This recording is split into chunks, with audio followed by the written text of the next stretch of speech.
கார்த்திகை தீப நாயகனான அண்ணாமலையாருக்கு வர நவம்பர் 24 திங்கட்கிழமை கார்த்திகை தீப திருவிழா கொடியேற்றத்துடன் தொடங்க இருக்கு. திருவண்ணாமலையில் 10 நாளும் தீப திருவிழா களை கட்டும். டெய்லி காலையிலையும் சாயந்தரமும் பஞ்சமூர்த்திகள் சிறப்பு அலங்காரத்தில் வலம் வருவாங்க. 10 நாள் அண்ணாமலையாருக்கு மாலை போட்டு விரதம் இருக்கிறவங்க நாளைக்கு கொடியேற்றத்திற்கு அப்புறம் மாலை போட்டு விரதத்தை ஸ்டார்ட் பண்ணிடணும்.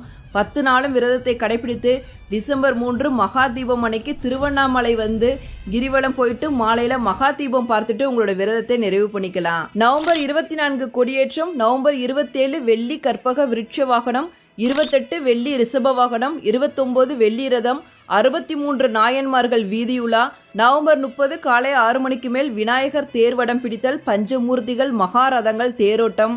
அதைத் தொடர்ந்து டிசம்பர் 3ஆம் தேதி காலை 4 மணிக்கு பரணி தீபமும் மாலையில் சிவபெருமான் ஜோதி வடிவமாக இருக்கின்ற மகா தீபமும் திருவண்ணாமலை மலை உச்சியில ஏற்றப்படும். இந்த கார்த்திகை தீப திருவிழா எல்லாரோட வாழ்க்கையிலும் இருக்க இருளை அகற்றி அப்பனோட அருளால பிரகாசமாகட்டும்.